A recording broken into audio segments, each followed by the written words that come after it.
And tonight we are counting down to Saturday, and Saturday is going to be a day when the NPP will have to make a decision. Who is going to lead them into the 2024 elections? Tonight, a conversation we want to have, and we are having a two-part show. The first part is a conversation with the NPP kingmakers, these very powerful delegates. And then the second part of the show, that is around 9:30 to 10:30, we'll bring in the representatives of some of the leading contenders into the studio for a conversation. We'll speak to the party's general secretary and then also hear from Professor Kobe Mensah as we build into Saturday, but also understanding how these candidates are spending these last few moments before they go before these delegates for a decision. And I want to start straight up there because we have more than 200,000 delegates who will be making a decision. And in the lead up to this, we've been focusing on them. And tonight I want to have a conversation with them. We focus quite a bit on the candidates themselves. But as you see on the screens here, they will be making the decision. Michael Adombere is the NPP delegate. He's in the Bolgatanga Central, and he's the constituency youth organizer there, and he has a vote. He's going to be making a decision. Also joining us is Richard Yao Amankwa. He's a delegate in the Bantama constituency. And Stephen Kwabena Ayengsu is a polling station executive and an NPP delegate in the Lejukuku constituency. All three of them, very important. They hold the power. And I want to have a chat with them tonight. And I want to bring in Stephen. And Stephen is in the Greater Accra region. And the conversation we're having is three delegates, three different locations. And when you do a delegate breakdown, what you find is that the majority of the delegates sit in the Greater Accra region and in the Ashanti region. So if you are a candidate, you want to focus in these two areas because that's where you find the bulk of the number as far as the delegates are concerned. And Stephen is in the Greater Accra region. And Stephen, give me a sense of how you've been engaging with the delegates and their representatives in the lead up to this particular primary. What has been the mode? When they come into your constituency, what happens? Just give me a sense of what happened. And Stephen is the polling station executive and the NPP delegate in the Lejukuku constituency. What happens? Give me a taste of what happens on a typical day when the candidates visit you. Good evening to you and good evening to your cherished viewers. It's quite interesting. You see, leading up to this internal primaries, all the candidates are coming in with their messages. They are delivering their messages very well. You know that the constituencies are 275 constituencies, and the candidates cannot be in all these various constituencies at the various at a particular point in time. So one interesting thing is that they are campaigning. People who are reps of these candidates are the ones working with the delegates. They are serving as a liaison between the candidates and the delegates on grounds. So when they are not here, it is them who deliver their messages on their behalf. And it is very interesting. Delegates are listening to these messages. And everyone is calm when you come to especially my constituency in Lejukuku. Mm-hmm. Everyone is calm. We are listening to their messages, and in fact, everyone is calm. I see. Everyone is calm. And let me go to the Upper East region. Let me go to Bolgatanga. Let me bring in Adombere. And Adombere is there, and in the Upper East region, pretty far from Accra, but the candidates are traveling, meeting them. Yesterday, Dr. Bamia was in the Upper East region campaigning there. Adombere, tell me your story. How have you been engaging with the candidates when they come? Good evening, Evans. Good evening to your cherished listeners. I lost you there. Please unmute yourself. I think you mistakenly muted yourself. Okay. Yes, I can hear you now. We in the Bolgatanga Central constituency and for that matter Upper East region are very resolute. We're blessed to have a rally that was yesterday. I think you saw it yourself. Our own brother Bora was there. Look, it's a done deal for the vice president, and I think that the rest should just consider to. For you, you've already For you, you've already have made a decision who you're voting for. Oh yes, yes. You see, the vice president is representing the entire youth, and you see the policies and programs and everything that this Nana Addo Dankwa Akufo-Addo, His Excellency, and the vice president, the first class vice president, has introduced in line with what we call policies, agenda towards the youth. So the youth out there are saying that they do not have any excuse to go behind or reject him come 4th November. And we are very prepared. No amount of any, this is an internal contest, and these are very fine brains with us. And we appreciate that, yes, when such an issue comes, we all try to also put our personality in front to see whether we can get the needed support. But in this case, I think that it is a done deal for them. I see. And Adombre, when did you make up your mind? And what convinced you? When did you do this? We started seeing signs and symptoms in the persona in terms of, when you come to the northern part, we believe in the cultural settings. And this is an individual who have shown that he truly represents that. And we are blessed. I want to be part of the history. Most of the youth wing are out there and they want to be part of the history. For that matter, there's no any excuse. And for that matter, we are saying that it is a done deal. But all the same, we know fear delegates, but we are also watching on the ground. Exactly, fear delegates indeed. And Stephen, have you also made up your mind already here in the Greater Accra region of Jukuku? Yeah, Evans, for me personally, I have made up my mind. And I know I am not the only one. Other delegates in the constituency, most of them have made up their minds in Lejokuku constituency. And Evans, one thing that I would like to put across is Lejokuku constituency alone has about 1,800 delegates. Yes, Lejokuku constituency, we have most of the delegates in this constituency.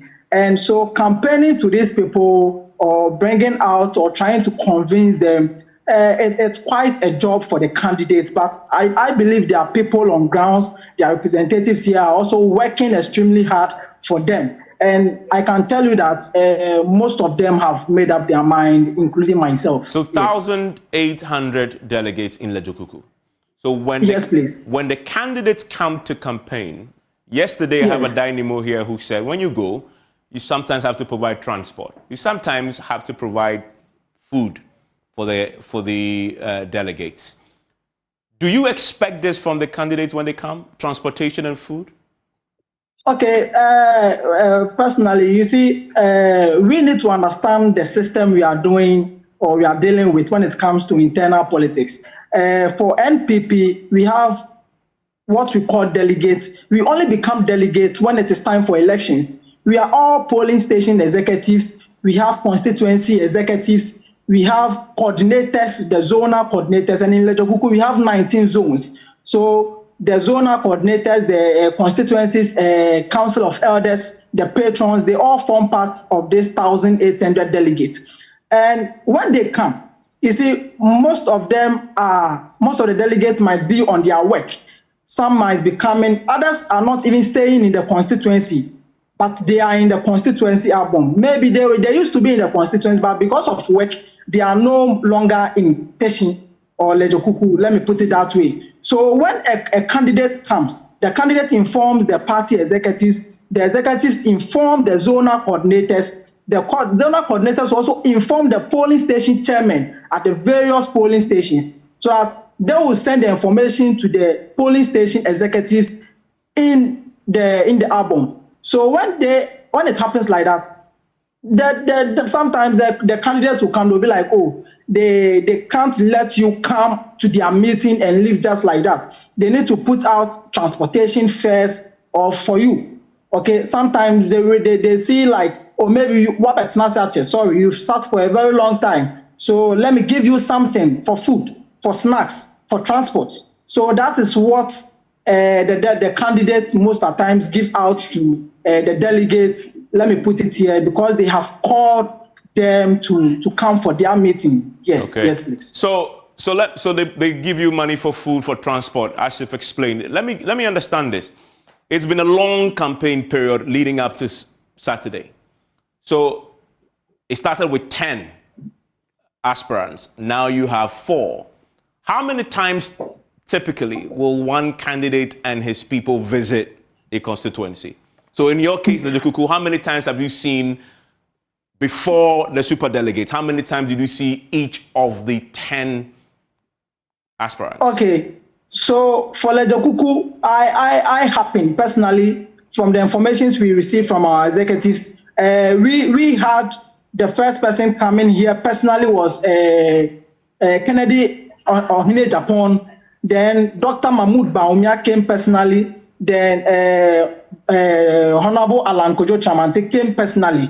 These are the only 3 candidates I have seen personally in Lejokuku. They came once? But yes, they've been here once. They've been here, they've been interacted with us, yes, once. And the others? Yes, but for the others, that's what I'm saying. For the Lejokuku, I haven't seen Adeyin in my constituency. Okay. I haven't seen Boachie Jaku and the rest. I didn't see them in my constituency. And when they come and they leave, they don't just leave. Because the constituencies, like I said, you have 275 constituencies in Ghana. They can't be everywhere at the same time. So what they are doing is that they have representatives in the constituency who are calling for meetings. And let me say the team Baumia are doing so much well in Lejokuku, because when Baumia came and he left, they've been on delegates in the constituencies. They've been telling us, in the zones, in the various electoral areas, telling us and reminding us about the messages of Dr. Mahmoud Baumia. And this past week, that was somewhere last week, a representative of Dr. Mahmoud Baumia came to see every delegate in their zone. In the 19 zones we have in Lejokuku, they came there to see each and every delegate in their zones. They brought in their message, reminded us, and I think that is something they are doing. For Honorable Kennedy Japan's team, I haven't seen them interacting with delegates in that aspect. Okay, so I can say for the presidential, that is how everything is going in, to be precise. I see. So you meet them, and then let me get a picture here. So the transport, the food, they give it to you in cash, right? Yes. Okay, so sometimes they can give you, like, let's say, they can give you 200 cedis for each delegate or 100 cedis for each delegate. Wow. Maybe the 50 cedis for their transport, the 50 cedis for your snack or the food, because you came to sit for quite a long time waiting for them. Maybe they can also give us a meeting. They can schedule a meeting at 12 o'clock. Some delegates might even be there before 12 o'clock. But the time that the candidate himself would get to the constituency might be, let's say, 2 hours or an hour later. You get it? And when they come, they have about, let's say, 1 hour or 2 hours to deliver their messages. Delegates will be sitting, listening to them. So at least for the candidates, therefore, once they've called for the meeting, your transportation, wherever you are coming from, they have to cater for it. Your food, your snack, your water, everything in the money that they give to you. Yes, okay, please. So 200 CDs, ranging from 100 to 200 CDs. Yes, please. Okay, yes, and in Lejokuku you have 1,800 delegates. So if you're doing if you're doing 200 CDs per delegate, that you can do the maths yourself. That tells you that. And this is just in Lejokuku. But Evans, let me come in. You see, most of the times you also need to understand the candidates. That most of the candidates don't bring out this money on their own. People are there supporting them. Do you understand? Let's take it for instance, Evans, I am a candidate. I'm going to run an election. I can't use my personal money or my own money to fund all this. You understand? So people who share into my ideas, my policies, who want to come on board to help me can do some contributions. Someone can even cater for dates for themselves. So I am not trying to send a message out there that they are financing it themselves. People are in.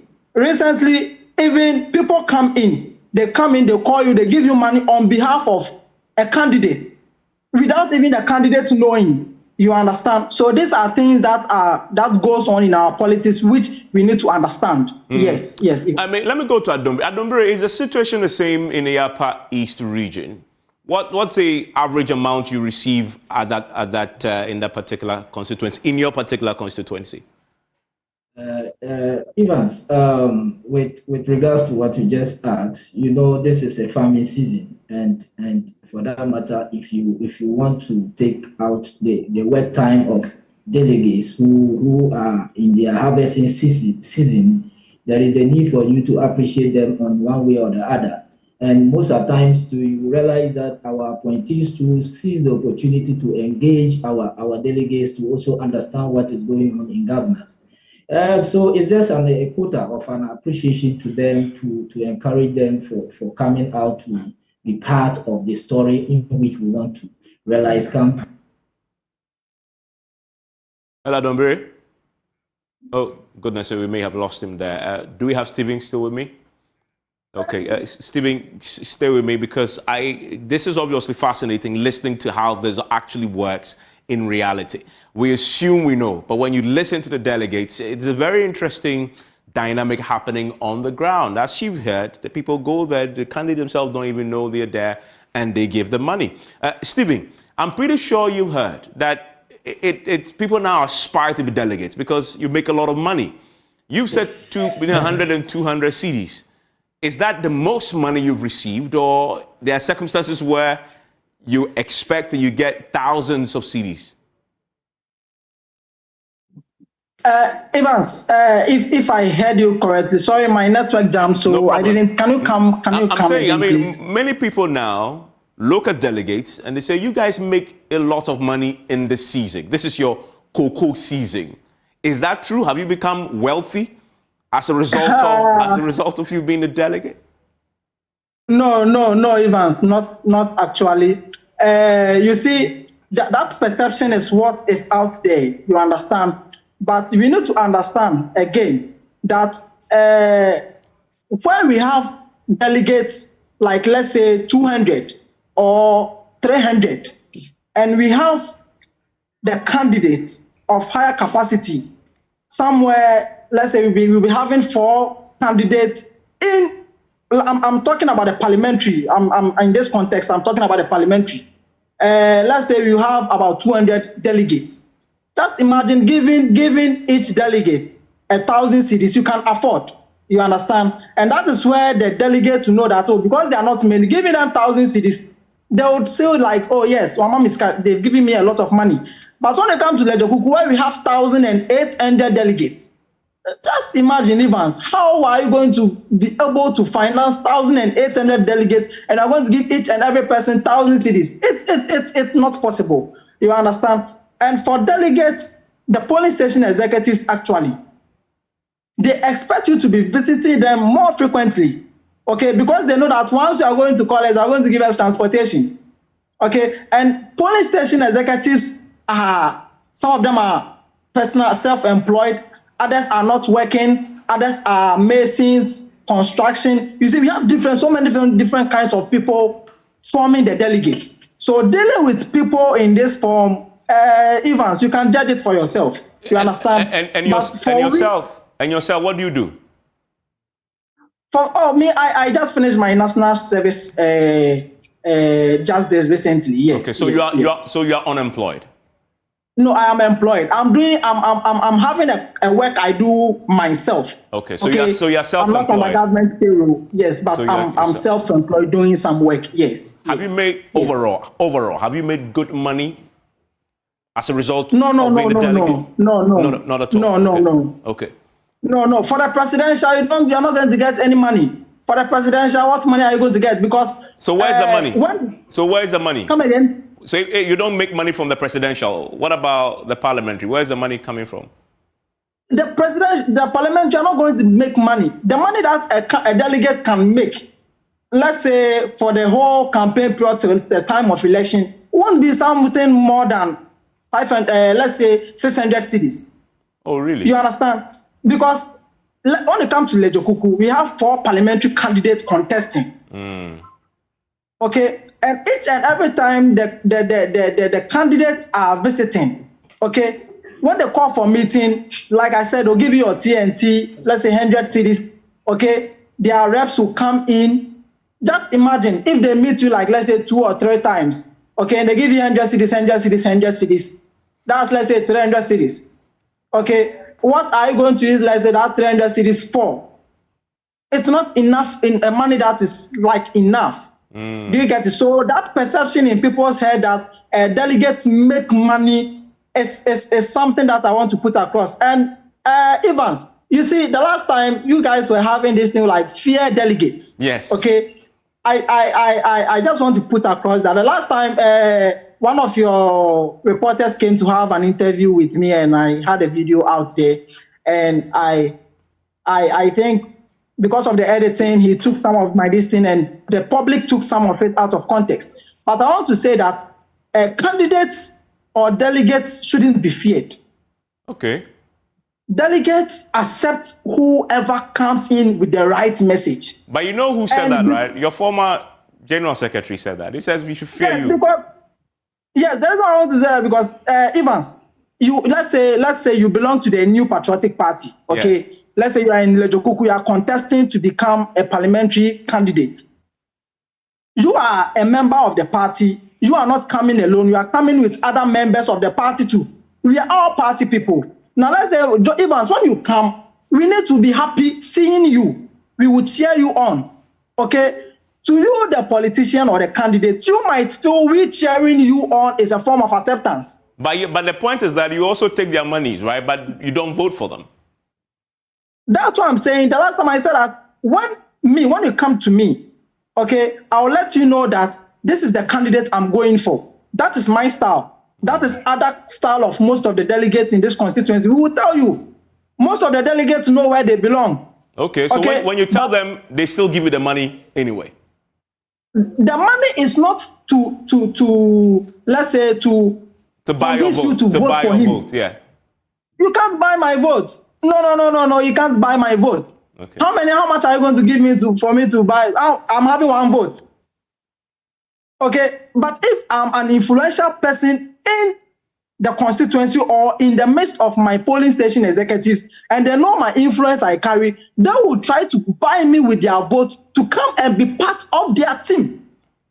And how much will they pay in that circumstance? They won't pay money. If you want to know their money, why are you stressing on their money? Oh, but they said if they want to get you to go into their team, I'm just curious. In circumstance, how much do they pay you? No, Evans, you see, that's what I'm saying, that politicians are doing all this to win power, okay? And that's what I'm saying, that delegates listen to the message. But when you come to me or you go to another person, that person won't let you know that he or she has rejected you, okay? We will accept you. But maybe because delegates don't let them know who they are going to vote for. Most delegates don't want to tell that I'm voting for this candidate or this candidate because of how maybe they might think you feel.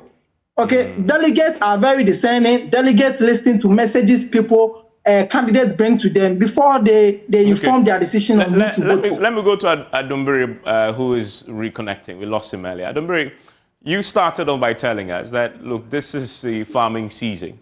So if you want me to abandon my farm and come and listen to your message, then there's a real justification there for you to pay me for the time I'm losing on the farm. That's not the case. You know, what I tried to put across was that delegates, for that matter, those who are within the Balatanga Central Constituency, vote according to your message, a message that will bring transformation in their life. Today, you know the level of poverty in our part of our country, and for that matter, the intervention, the social services that was introduced by His Excellency, the President of the Republic of Ghana, aided by his able first-class Vice President, the famous free SHS. Come, look, it is something that we buy into it. It will not be quite long. We will see over 50 Muslim students who will be coming out as trained doctors. These are the policies that will influence the decision, not entirely money. Like my colleague rightly said, how much are you going to give to the delegates? You yourself, if you think that you can without a message and think that you can entice anybody with your money, I don't think that you are being fair to your own self and your own judgment. But the delegates, but the candidates, they still offer the money, don't they, when it comes to the Bogatangas? They still offer the money. Yes, very true. But you see, the case is that you are coming to visit, and whoever is going to the chief palace must pay homage. And for that matter, if you need my attention, definitely you will pay homage for me to see that, yes, this is what you are bringing on table. And that is the culture setting of our. So in your case, for example, in your case where you are, how much do you expect the candidate to pay you when it comes to campaign? Oh, I don't think there is an amount I expect. I think that it is from their decision and their judgment, and we cannot say that. And that will countermount to what we call corruption. You know, it's. But the delegates are aware that it is not all the time that you invite them and come and then say that this or that, or you give them money. But it is a period at which we want to elect somebody who will be our flag bearer or whatever portfolio be it in the constitution, which has been shown or given out by our party leadership to contest. For that matter, I dare say that, look, the most important thing is that these are tokens, these are fuel giving. Evans, you will agree with me that when we go for adores, when we go for what they call it, seminars, we go for what they call it, workshops. Yeah, they definitely give you food to eat. What about that one? Why is it all about the politician? And for that matter, why are we not talking about that? And I need to ask you your view. I need to ask your view on this too. Fear delegates. You accept that, that we should fear you? The candidate should really fear the delegate, like yourself? I think the candidate should appreciate delegates, not to fear delegates. Because when you fear them, why do you go to them? You must appreciate them because whatever you are going to tell them what you think that is realistic on the ground that they can buy into it. That is the bottom line. It is not about fearing delegates. Yes, some may go other way, but all the same, as we already said, if you familiarize yourself with delegates and they know you and know that anytime they are looking for you, they will find you when they are in need of one or two help, you will still pick their calls. Then definitely they will buy into your message. Mr. Debate, tell me in quick bullets, what for you will be the most important factor you consider when you cast your vote on Saturday? Adombre, can you hear me? Yeah, I can hear you. What will be the most important? What will be the most important factor you consider when you cast your vote on Saturday? The factor I will consider is today when I'm passing by the NHI office, I don't see the crowd there, and it is something that it is an achievement by the New Patriotic Party, and many more students are in school, and for that matter, they are earning something as hot meals, and it is still continuing. And for that matter, will influence my decision. We want continuity. For that matter, we are urging our colleagues and for that and the other aspirants to just throw in the towel and support the candidate. I see. You have already made up your mind on this. Oh yeah. Let me bring in Stephen. Stephen, what about you? What's the most important factor? What I'm going to look at is a candidate who is going to help our party win power, because the main aim or the main objective of a political party is to win power. So we are going to look at a candidate who can unite the party, draw votes from the rank and file of the nation. And mind you, politics now or elections now is based on science and data. The NPP, we've gotten to know that the NDC wins elections most in their strongholds. And we all know political scientists have proven and researchers have proven that in Ghana, the stronghold of the National Democratic Congress, which is the NDC, is the Volta region, the Zongo communities, and the Northern region. So NPP, we need to also come together, unite our base, and look at how best we can also win more votes from the stronghold of the NDC. And I'm looking at a candidate who can win us that power. Very quick, do you expect final round of campaigning before Saturday morning? And we know that sometimes the night before and sometimes even on the day, that's when the proper movement happens, the big cash. Evans, it's going on. It's even starting from this evening. It's going on. Oh, I see. People are working. I see. So you expect that. So is it that, finally, before I go, is it that this period between now and Saturday, that's when the big cash comes? Okay, I don't know, because I don't know the cash candidate is going to give to about Lejokuku alone. 1,800 people go to other constituencies. Okay, just imagine 1,000 delegates per constituency. Multiply that by 275 constituencies. How much are you going to give personally, to but personally, you expect to at least get something between now and Saturday? That if you give me something, for me, I will take. Okay. But you are not going to give it to me to influence my vote. Okay, so you take, but you don't necessarily vote for them on Saturday. No, that's like I said, most of the delegates have decided already. Okay. So why are you trying to bring money to influence them? Okay. Money cannot influence me at this time. Okay. Adombre, let me ask Adombre that same question. Adombre, do you expect more money to come in, although you've made up your mind who you're going to vote for from your candidate or other candidates between now and Saturday? We need a winnable candidate, not just a candidate. Yeah, I know, but I'm asking you quickly. Do you expect more money to come into the constituency, to your area, before Saturday, between now and Saturday? We are expecting more logistics to make sure that the grassroots of the party works very assiduously to continue to. And I'm just curious, though. What's your profession? What do you do? what do you do for a living as a delegate? I am a professional teacher. Okay, so you are a teacher. And I do some petty things to add up. I see. Okay, so the delegate, being a delegate is not your profession. Oh no.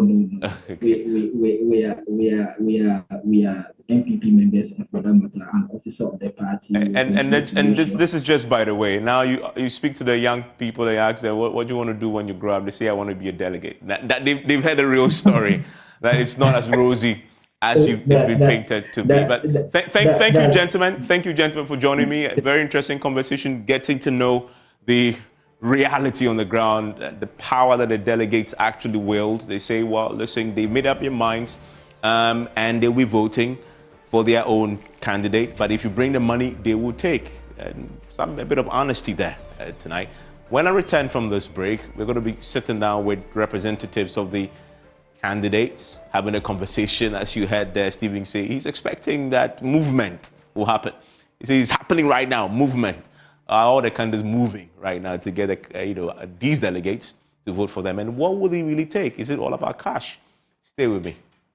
And we've been having a very interesting conversation on the back of the delegates conversation that we just had. It's been very riveting, very fascinating indeed. Before now, we thought that the delegates, they get a lot of money. But as you've heard, if you really do the multiplication, and as you heard from the Lejokuku area with the delegate there, he says, well, they get around 100 to 200. Let's even use the upper limit of 200 cities that he mentions there. There are 1,800. Let's discount that to say 1,600. That candidate who is given the 200 cities is having to pay 320,000 CDs just for Lejokuku. And you have to multiply that by what? 275 constituencies. 276 constituencies across the country. It sounds very impossible, but it's happening. I want to bring in my guest for a conversation on this, and as we go into Saturday, and they're joining me now. Professor Kobe Mensah has been listening in on that conversation. Now, I'll pick his thought pretty shortly. He's a political marketing strategist and also a lecturer. Joins us. Samir Wuku he is a leading member in the Baumia campaign, and he joins us in the studio. Kenwood Nwosu, he's also joining us. Emmanuel, he's a spokesperson of Dr. Freya Koto's campaign team. He's a stalwart of the party. Justin Kodia will join us. He's the General Secretary also for a conversation around how prepared the party is for Saturday. As I said, Professor Kobe Mensah is with me. Before I come to the politicians, Prof, give me a sense of what you make of what we had from these two delegates. Does it represent anything that you've become accustomed to? Thank you, Evans. And let me say hi to Sami Apsu. Good to see you. And then, of course, your colleague there. Well, yes, it's a reflection of what we know. Obviously, We have been following the competition. We've been listening to delegates. And surprisingly, people have, been voicing out, about how much they're actually receiving from politicians. And so it is not something different from what we have actually been known or what we have been actually following. I think that it is very, very sad. I think the political parties, and not only NPP, the political parties must really take some measures to actually curb that, because for people to ostensibly be on mass media and then proclaim that they are receiving some sort of inducement, although some of them do not use the word inducement, I think it's very worrying. But if you listen to the explanation, interestingly, that it's transportation, it's food, and the guy explains, I'm in my office, I'm in my farm, you want me to leave and come, you have to facilitate that. And so that's what they get. And the legitimate, for the example that was used, you go to a naming ceremony, you are served with food. So the equivalent is, if I can't provide the food, I'll give you money to spend instead of that. That sounds, plausible, does it not? No, it doesn't. Political, parties operate, completely differently. Just like the media, I don't expect the media to pay me for my service. Evans, you and I know that the media's service is non-commercial, and so I don't expect the media to pay me for that service. If you actually do that, then of course you're actually jeopardizing the news in its sanctity, and so we don't actually expect money to be paid by the journalism the fraternity. The same way, politics is a public service. You put yourself up for a certain public service. You do not expect to be given transportation, nothing. I mean, of course, we have had politicians use the word logistics transportation and abuse it in a manner that it's even getting ridiculous. I mean, the amount of money we are hearing, quite a lot of money. And we know that they are not transportation. I actually put a blame on the EC, because the EC is supposed to be the regulator of this industry, of this sector. They need to sanitize the space. If indeed it's transportation, the EC need to set some kind of investigation. If they can't do that, or they have to actually hand it over to institutions that have the capacity to actually investigate, to really establish that indeed this is transportation, but it's not. And so it is really, really saddening, to hear people, say that. And we have to be mindful, because at some point in time, some, people with very questionable characters would take over of our political system, and we would not like it. And I have Sami Uku with me. I have Ken Unuo. So they are veteran politicians. Sami Uku is very young, but he's already a veteran politician. I'm not sure he would deny that. A good friend of mine who is a member of your government sent me a very interesting message. He says, I'm watching the program. In politics, it is OPM that works. OPM is other people's money. Without this, no one can ever, on his own funds, win the elections, especially in the presidential and parliamentary elections. That, for him, is a reality. So you had your delegates. You've been meeting them across the country. What they say is a reality that you've been dealing with. Apparently, it's lucrative. Well, let me say a very good evening to your cherished viewers, and good evening to Prof as well. I haven't seen him in a long while. But Evans, I think tonight's conversation has been revealing, speaking to the delegate, and the whole picture, caricature that has been painted, that is the biggest economic activity that happens on that voting day, cannot be true, it cannot be accurate. You did use Lejokuku just for an example. You are talking about in excess of 1,600. A candidate cannot even give beyond that 400, 500 cedis even per delegate, because the figures will be huge. And doing that across 276, unless that candidate is only sitting there and looking at one constituency and not moving beyond that. But this is a mass election. So first of all, the expectations must be watered. And I'm happy the delegates themselves, they know the reality setting. And money will not be a key determinant in deciding who they should vote for. The NPP has never selected its leaders based on who can pay. Because as I keep telling you, Park Grant was the one who financed the preparation of this UGCC and bankrolled it. He never elected himself to be leader of the party. J. Kufuor was not a rich man. Akufo-Addo was not a rich man. Kofi Abrefa-Buzia was not a rich man. Victor Usu was not a rich man. So the party delegates at any point in time do not make a mistake. And listening to them today, they were very emphatic. The two that I happen to have listened to. They said, look, they are looking at people who can help them win political power. Political parties are set up to win political power, to implement the policies and programs to advance the cause of the nation. There are two options. Either you remain a pressure group or you remain a political party that is capable of winning an election. And once you do not win an election, the rest of it is press conference that you can organize because you are not in government. You can only share your opinion. But a serious political party should be looking at drilling down, do this research, the market research and the polling, to understand the battleground constituencies, the weak holes and the strongholds of the party and that of the opponent. So based on that, you go into an election period to elect candidates that will fit into this puzzle. So I do not think for a minute that people will vote based on how much that they are going to get. That will be an insult to the delegates of our party. And can we, so you heard the delegates there. It appears to me from what we've heard that yes, money is there, but it's not the determinant factor. They'll take the money all right, but if they made up their mind, they've made up their minds, right? Is that the reality that you know also campaigning on behalf of the former Great Further to that, if you look at our history from 1992, in 92, those who paid more were not the ones selected. Ilubuanyi emerged as if he was like the most poorest among, but have done his campaign thoroughly. The Addisons of our world were all present in the 92 elections. Then we came to 96, President Kufuor emerged, not as the richest of them. The money back. I mean, the committee names and the rest that we knew at the time were involved in that election. Then we came to 98. Kufuor emerged again, and everybody knew that there were camps that paid even more than him, more like the underdog. And it's been so, as Sami have said, that it is not the one, the highest bidder or the one who pays more in our party that emerged as our leader. So you see this perception that we have on this side, right, is been entrained by the politicians themselves. But the accusations that you make against each other, you see the trading, you are paid this, even in your campaign, even in this campaign, we've had wild amounts bandied about. So we then believe that that is happening. But you say the money is not influenced. The delegates say it's not influenced. So why do you still pay?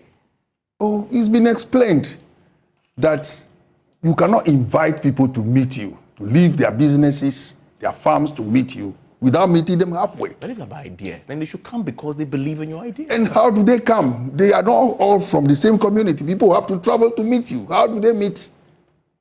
Their transport, the cost. Their lunch. People will spend a whole day just coming. Sometimes because of your travels, the whole constituency could wait for you till midnight, all day, before you come to meet them and you leave them to go. It is not possible. Like the young man said, if it's social events that we attend, like funerals and outdoorings, we are taking care of. Sometimes more than what, one delegate will take home. And no delegate will take money home that will be sufficient enough to even, take care of your home for a week. And I'll come back now to talk about the campaigns leading into Saturday. And Baumia was in the Upper East region yesterday with the Mammoth Rally. I don't know where you've been. You heard the press conference today. Yeah, to wrap up. We'll talk about your campaign and how it's gone so far and what is most likely to happen. And then, of course, the polls that Sami Uku has been talking about. But there's a second one that had come up 2-3 days ago. We'll look at that. Let's quickly speak to the General Secretary of the party. He is joining us right now. He is Kodia Frimpong, who, of course, is leading this whole organization. Everything sits on his lap as the chief executive of the party. Mr. Kodia, thank you for your time here on PM Express. Are you ready for Saturday? Good evening to you, Ivan, and your CEO also. Can you come again? What was the yes, question? Are you ready for Saturday? Absolutely. With few days left, I can tell you and your viewers and the party's rank and file that we are ready. The Electoral Commission is ready. The Ghana Police Service is also ready. And I believe the delegates and the aspirants themselves are also ready. Okay. And in terms of security, you've mentioned the police. Also because of what we saw in the super delegates. I mean, Alan Chamanteng is no more with you. Primarily, he's mentioned that as an excuse. What is going to happen on the day as far as security and ensuring that, you know, that there's no repetition of violence in parts of the country? Well, you know, we have never had the perfect elections in this world. And we always learn from the previous ones and improve on the future ones. As you may recall, about a week ago, the party, the Electoral Commission, the Ghana Police Service, together with the aspirants, had a meeting at the police headquarters. And we are all clear in our minds about the role that the Ghana Police Service will be playing on Saturday. And I also indicated our fullest support to the Ghana Police Service that on Saturday, they are in charge. They are supposed to make sure that there is maximum security in and around where the voting will be taking place, in all the 277 centers that we are going to have the election.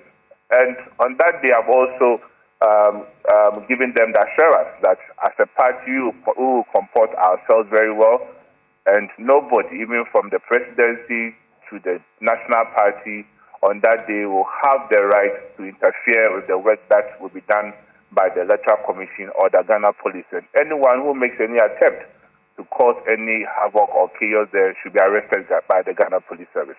So I'm sure that the police service will be up to the task, and we are looking forward to having a very successful primary on Saturday. On Saturday. And let's talk about the arrangements to satisfy all the aspirants in terms of transparency of the process, the albums that will be used, the register, the numbers of delegates. I don't know if you have a confirmation of the exact number. Is it 203,439 or yes. That's the number? Yes, that's the number that we are looking at. And also, to ensure transparency and fairness, as you have indicated, the party gave the album to the aspirant about a month ago for their perusal, and they have been able to go through where there are a few issues.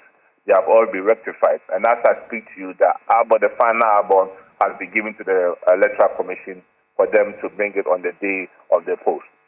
Okay, and we've just been talking to delegates and speaking to the representatives of the candidates. One of the issues that have come up is, of course, the role that money is playing in this campaign. And we saw in the NDC's primary recently a woman who was standing on top of a vehicle and splashing car. That became a big deal with calls for investigations. In your own party, there have been suggestions that this also goes on. How is the party dealing with this? Especially, as we've heard from one delegate, that between now and Saturday, they expect a bit more cash to come in. Is the party taking a serious view of this? Well, some people will also be disappointed because I don't know how about 203,000 delegates. An aspirant will be able to give maybe 200 cities or 300 cities to each of them. I believe the elections on Saturday will be determined based on merit, based on the people's perception and how aspirants have been able to sell their message to the delegates. I don't think Monocracy will play any role on Saturday elections. For us, as a national party, and together with the Presidential Election Committee, our focus is to make sure we have a successful and transparent election. That's our focus. In matters of Monocracy and how an aspirant will play its campaign, we leave it to them. They have to decide on which strategy they are going to use. But I can assure you, money will not determine who will win the election on Saturday. And if you find any evidence of candidates trying to influence delegates in any way, what's the party's approach going to be?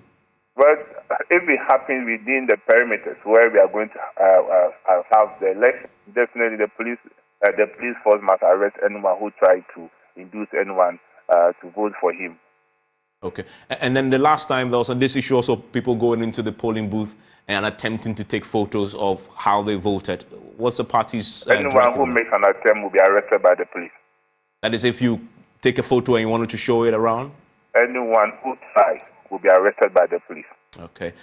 Justin Kodia, thank you very much. Thank you very much for joining us as the General Secretary, and I wish you all the best with the organization of the polls. Sami, So Dr. Mahmoud Bawumia has been campaigning. When is he finally wrapping up everything? Well, he's expected to have a brief press soiree tomorrow. Tomorrow, okay. So far, he's visited. What time and where? I think it will be communicated to the media houses as well. He's so far visited and touched base with 276 constituencies. And directly, he has visited 261 of these constituencies directly. The 15 constituencies that's in the Upper East, they decided to come together in a rally form. So that's what I'm saying. He's visited 261 personally. Then again, he's interacted with over 203,000 delegates. He sold this message of hope, his vision to these delegates, and he believes that he's the man to help the NPP break the 8. Again, he's been very resolute in defending the party's ideals, our values. And he's somebody who has prepared himself 4 times running mate of our party. 4 times.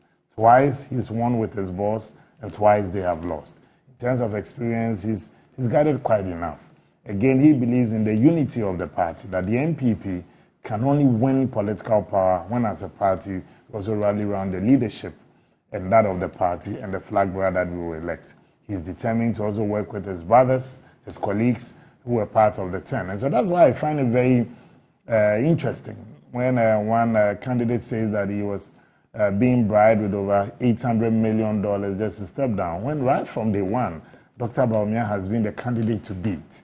And consistently, polls by polls, he's never trailed in any of the polls. Even the one conducted by our opponents doesn't put him behind. So you know one is conducted by the opponent. Even the one that is conducted by the opponent, initiated and authored by the opponent. So when you hear some of these things, it's just interesting. That notwithstanding, he's also stood by the party through thick and thin. And then definitely in any governance system, there will be challenges. Last year, November or so, when we had the exchange rate around 17 cedis to $1.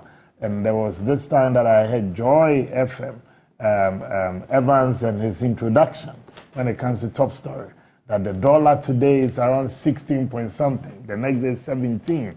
But God being so good, he said, look, there will have to be a strategy. He proposes gold for oil. Some of his own colleagues poo-pooed the idea and said that it wasn't possible.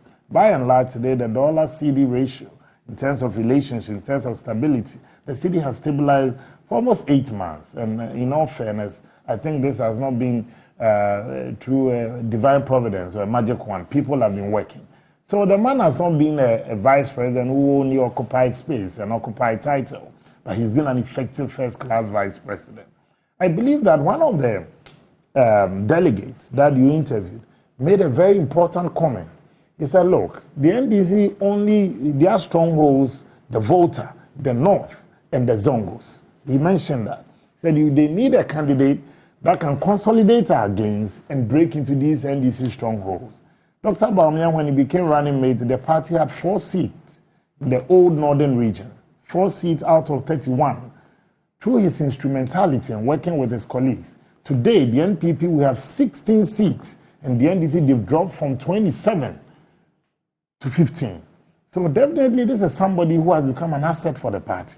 And I believe that the NPP spirit, our forebears and our founding fathers and the delegates will also favor him on Saturday and give him an opportunity for all of us to stand on the shoulders of history to produce the first candidate of our party of Northern extraction who has distinguished himself, who has worked so hard and contributed to the success of our party. How would he lays a lot of the foundation on the fact that he's a vice president and the contributions he's made to the economy. Yeah. Some say if you are on the ground and you really want to be a killer, you say, well, the evidence is where we are, the IMF. Are you guys using that in the company? I'm just curious. Not at all, because my principal had been part of the economic management team. Those have been part of the cabinet. Yeah, he's been part of cabinet. He was a senior cabinet minister.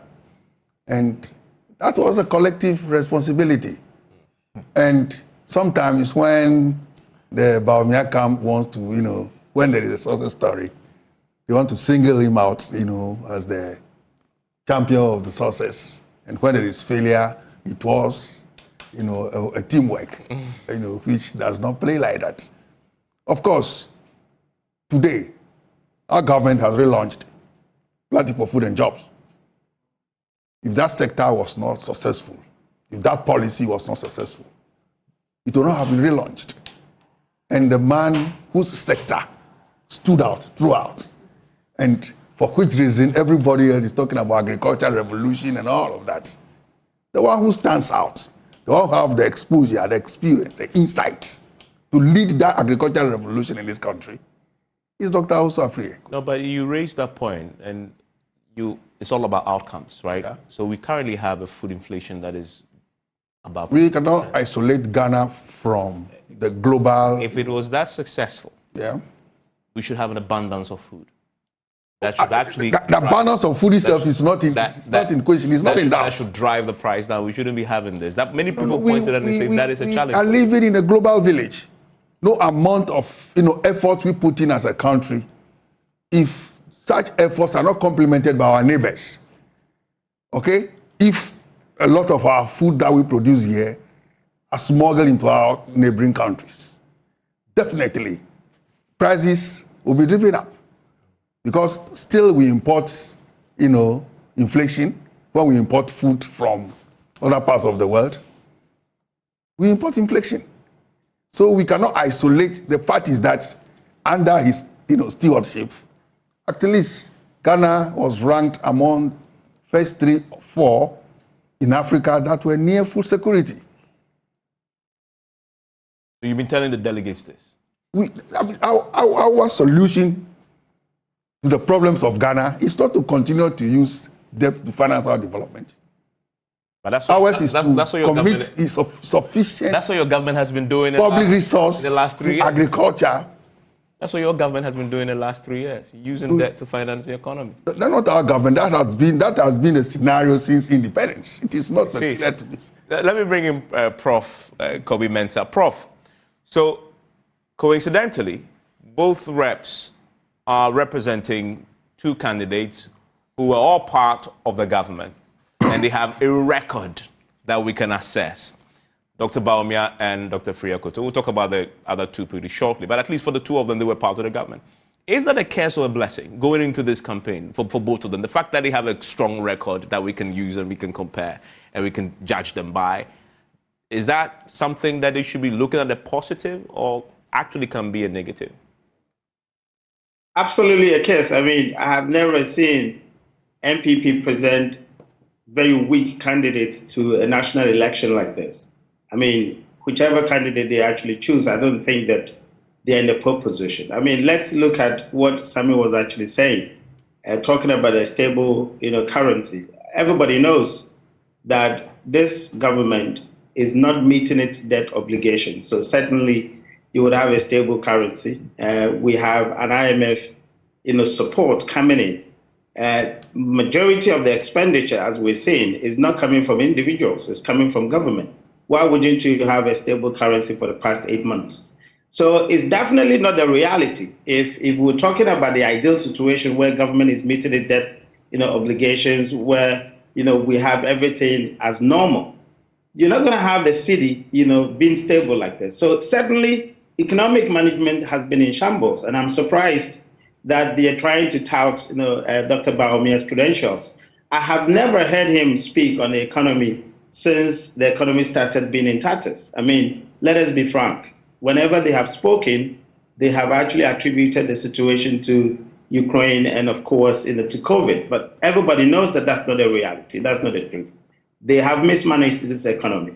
Of course, if you look at the other candidate, Dr. Friakoto, nobody can tell you that that sector had never performed. The Planting for Food and Jobs had been in shambles. He had actually come out with a very knee-jerk strategies, carting food from the village to the city center to Accra, just a 9-day wonder, nothing happened. So I don't think that they are telling the truth. Obviously, it's their work. They're supposed to protect their candidate. But I think that this is the first time in the life of the NPP presenting very weak candidates. So definitely it's not a blessing, it's a curse. So if it's a curse for them, it must then be a blessing for Kennedy Japan and possibly Adainimo, who can then flip that and use that in their favor? Well, of course. I mean, if you listen to what Kennedy is saying, it looks like he's reflecting on the people's, thinking. I mean, Kennedy seems to be telling or saying the right things because the entire country feels that this government has actually disappointed. And Kennedy seems to be the only one who seems to be on the part of the people. And so saying the right thing. But of course, people would also question his judgment in terms of obviously his temperament, in terms of his character, based on quite a number of things that people have heard him say on the media front. The kind of things that he had said, the kind of things that he seems to have actually, sort of, I don't know how to put it, but sort of encouraged, to have happened in this country. So there are quite a lot of questions that people actually putting across. And when Sami was actually talking about the money not actually being an influence, and no, I think not Sami, but I think Justin Kodio was actually talking about the money not being an influence. I mean, if someone is actually paying transportation, and then when you put it together, a huge sums of money, it is making others not coming into the competition. There are some people, genuine people, who would have loved to be part of the, presidential candidates, but they look at that sums of money and said, I'm not going into the political arena because that's how much I need to bring. So it's not about, the one who paid less, end up winning. It's about the money preventing genuine people from contesting, presidential candidate. And it's about the legitimacy of the electoral process. That's what we're talking about. It's not about how much can they pay. Even if you pay 5 cities, you have illegitimized the democratic processes that we have. Why don't you leave, if you think it's about paying people transportation, etc., why don't you leave that to the political parties themselves? If the parties feel that they have to bus people and to make the process go on, then let us devise a certain mechanism where the party takes the responsibility. But you do not let political candidates themselves give money to people because it is something to do that will facilitate their voting. That is wrong. That is actually undermining the democratic processes. If you look at the Westminster Foundation report about the cost of politics in this country, you'll be marveled, you'll be shocked how much money that political individuals or political candidates are supposed to pay just to contest. And this is not a secret. This is the reality. Everybody knows it. So it doesn't matter how you color it, how you define it. Certainly, there is huge monocracy in our political system, and it's undermining democracy in this country. The political parties actually stop that. Well, I think I have a lot to respond to Professor Corbin Mensah's position. First of all, there's a bit of hypocrisy, respectfully, in the argument. The NDC had their presidential primaries. The people they presented, President John Dramani Mahama, Kojo Bonsu, I think these were the only two, and Dr. Dufour. Yeah. If I'm right. Mm-hmm. Dr. Dufour stepped out of the race and was left with 2. So these 2 were presented to the delegates and the Ghanaian people, more or less, showcased to them as their best out of it. You take the NPP's pack, you have a certain vice president who has been 4 times running mate, former deputy governor of the Bank of Ghana, a renowned economist and a lecturer. You take the Honorable Alanche Martin, who has worked so much also in public service, former trade minister for many years. Dr. Akoto Efie, who has been with the Food and Agricultural Organization, has been an agriculturalist and the man with so much credentials in the agri sector. You take the Honorable Boachie Jakon, a former vice president of the Bank of New York, former energy minister. You take the Honorable Francis Adainimo. You take Kwabena J. Japon, an engineer by profession. The list goes on. And you're telling me that the NPP has presented weak people, the weakest set of people, like seriously, in its history, and juxtapose that with the NDC's 2 or 3 horse race that they were into. So what kind of people were you expecting from the NPP? However, if you put it in the context of where the economy is right now, where the country is I'm going to come there, Evans. That seems to justify that. No, you are not speaking for Kobe. Evans, I don't think that we're discussing NDC.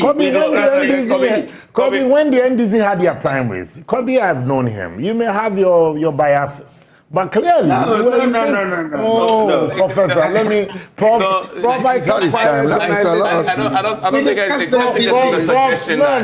Prof, in all fairness, let me also make my point. I'm saying that Prof was in this country when the NDC had their race. He never spoke about the evil nature of TNT being given. Mm-hmm. He never saw anything wrong about undermining democracy when people were given some support to convene them from one point to the other. In any case, the general secretary of the party is communicated to the party structures that the party will provide transport. So what again? But before the party provides transport. When? For the Saturday? For Saturday, yeah. And again, before the party provides transport, the party now deems that these candidates are worthy and being presented to the people. Before then, the party didn't know you. So if you are going around canvassing for vote and you are asking a delegate to come listen to you, the party should facilitate that. When we are not done with the processes of vetting and all that. That leaves the playing field very even. Because at that time, the party doesn't know you. Yes, but this is a party process. Yes. The party, and yesterday Dynamo was here. Yes. He actually agrees with Professor Kobe Mensah's suggestion that the parties, everybody should contribute to the party. But that is why the party charge. His suggestion, which is agrees, is that when you go to a constituency, his suggestion was that you then contribute to the constituency, the structures there.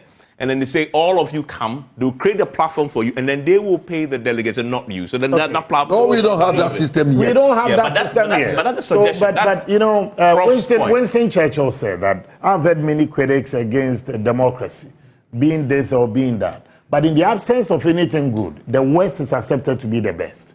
Currently, this is what we have. If we want to better the system, you are urging the political parties to consider these new things. But what I'm saying is that until the party brings the notice of poll, sets a date for the presidential congress or for the special delegate congress or for Congress, National Congress of the party, in line with our constitution, and fixes a date, the party cannot give TNT to people who are canvassing. Yeah, but you should also not give TNT. The delegates should come. How do you get the people to come and meet? The delegates should come because they believe in your idea. How are they going to come? Coming to be fair. How are they going to come? So Professor Kobe Mensah says something that he doesn't charge because when you call him, he believes that it's part of his sacred duty as a professor. But when you invite the media. Yeah, Prof, I'm going to agree with you on a bit. But when we invite the media for press conferences, they find it out of courtesy for us to pay solely. That's in the press, man? Yes. Huh? Well, not us. I'm saying the press. When has GJA issued a statement against that? Mm-hmm. When has the National Media Commission issued a statement that it is not courteous to support, is unethical? Everybody knows. But that's an emphatic statement now. So are you making that as a matter for record? That going forward, you are urging corporate bodies... If you president right now, he will tell you. No. So you are saying that corporate Ghana, entities, political parties, when we invite the media to come cover us, it's unethical to support the transport. Don't offer them money. I want that to be on record. No refreshment, nothing. No, so for the record. So that's your corporate social responsibility to the nation. No, it is our job to cover. That is why I'm saying that. So out of courtesy, when you come, and whether be it a bank or an entertainment industry or whatsoever, and even the academia, when they invite you to cover, out of courtesy, you believe that you need to support your brothers and sisters going back. And Evans Mensah is sitting on PMS for saying that it should something we should be outlawed, not encouraged. And politicians ethical. It is only when politicians meet TNT or Stolly that is unethical. So let's not play the ostrich here. When the press saying that for the major political parties and all the political parties, we believe that you are asking somebody to meet you, to listen to you. The person is coming from far. And you are asking he's living his business, he's living his home. After listening to you, take this 100 cedis to support your fuel that you came with. And you are telling me that even in the developed countries, the volunteers, I have been a volunteer before in Boston, and I was assigned to Barack Obama's campaign office there. While the volunteers, you go around to knock on doors and all that, afterwards you are even refreshed Are you telling me it's unethical? No, but that's you are a volunteer. This is the other way around. Not the individual whose vote is going to count in the But some of the volunteers have voted. Yeah, but that's different. You're given food because you're a volunteer for a cause. You're not being paid. You are not being realistic. Do you ever aspire to contest for a political office, be it parliamentary or so? Never. Okay. I don't have that. Because I've heard some of your colleagues make this stance before. Yeah. And when the shoe was on another foot, they sang a different song. Okay, let me hear from you quickly because I need to give the final word to Prof. No. On this matter of what paying TNT, it's been explained. Even the delegates have said it. Realistically, you cannot give anybody so much money that will make any difference in his life. That has been addressed, true. Now address the point that Prof makes about your candidate being part of the current economic challenges, and that is a curse, not a blessing. It couldn't be a curse. One, it's been addressed. I mean, Samir said it. No, but that you couldn't refer to the line of gentlemen. He was speaking for his their backgrounds and but I listed all of them. Well, okay. And you are telling me that let me tell you, until Mahama was giving Dr. Baumia for his money. Which group of people? I want to hear him. Until Mahama was giving a run for his money recently, he was not going to most of the constituencies. No, but when he was challenged last time, he was forced to travel. But here's the thing. Why both of you making this a comparison between MPP and NDC? When all he said was, in essence, looking at the MPP in your own right, you're not presenting strong candidates. In disagreeing with that, you've managed to bring in the NDC and make NDC the subject. No, we are not making NDC a subject in this matter, but we are looking at the hypocrisy in some of these analysis. Yeah, but you can make that point without saying that it's NDC did and NDC, but it's about the MPP. So the NDC doesn't pay TNT? But you yourself said somebody was distributing money on top of a vehicle. Was it an MPP or an NDC? In your introduction, it's been talked about. It's an issue. We are talking the specific point. Are you point, isolating the that? specific point? Forget not about the money that we've exhausted. I'm talking about the point, fundamental point, that both of you have candidates. In terms of witness, I don't know how he describes this gentleman. The background of our candidates. So I don't know. Their international exposure, their professional background. We completely, and we feel that. But that's expected. But again, I think that Prof has been unfair to the MP. Yeah, of course, yes. Looking at the caliber of people who elected themselves to run and for the caliber of persons. Just oppose that with what our opponent fielded. Just oppose that. Okay. Man to man, look at the track record. Let me hear from him, Prof. We have the final word. Yes, Evans. You see, the point that Sammy was making. Obviously, there is no Alan Tremontin in the team. There is no Boache Jacko in the team. So certainly you can't add them to the bunch that I was referring to. More so, when we talk about political brands, we don't mean only, the credentials in terms of the qualification of the candidate. I mean, ask yourself, when, Professor Edibouahin was contested, if he assessed Edibouahin's political brand in comparison with the lot that you have now, you cannot tell me that Edibouahin was weaker than Dr. Baumia and then, of course, the rest of them. You cannot. The time that President Kufuor was contesting as a candidate, he had a very solid political brand. And so when we talk about political brands, we're not talking about the credentials in terms of their qualification. We're talking about their public standing in terms of how the public perceive them in terms of their competencies. If you compare Nanado's at the time of Nanado's contesting the elections, I don't think he was as weak as the ones that you have. No, Nanado's credentials and then of course his political brand in total was far more superior than what you actually presented. That's what I mean. I don't mean that. Of course, these people are accomplished. Probably the difference. You see, the difference system, in what they haven't performed, is that, and the public image about them is completely weak than the previous candidate that you had at the time. So certainly, I can tell you for a fact, if you ask Ghanaians, whether when you compare, especially those who actually experienced, Professor, Edibouahin's time, Kufuor's time, and then of course Nanado's time. If you ask people what they perceive the political brands of these people in comparison with the ones that you have now, certainly these ones will be as weak as I'm talking about. So certainly I don't think that they are very strong. I think that they're the weakest, and I still maintain that particular position. I mean, it's the weakest assessment, of course, he's making. So that's his opinion. Yeah, And and we it's entitled to disagree. it. And by the way, on Saturday, the delegates will make a decision. And Our delegates have always made the best yes. choice. Clearly, you side with the Baumia team, and so it's almost the same. You are almost saying, they win this. What else do you expect me to do? Oh goodness me! Okay.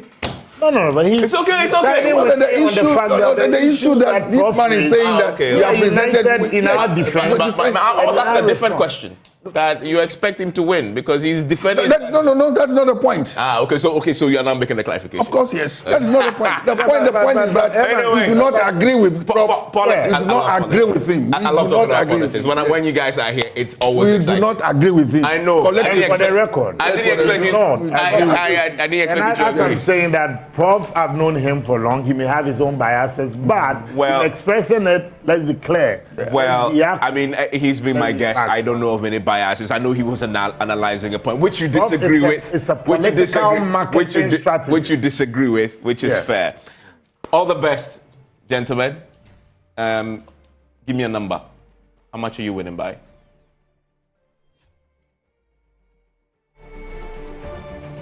Not in percentage terms. We are determined to win. The worst scenario will be a runoff. See, I have told you that any poll that puts Dr. Baumia below 75% may not be credible. Look, enjoy the rest of your evening. We'll see. The delegates will speak on Saturday.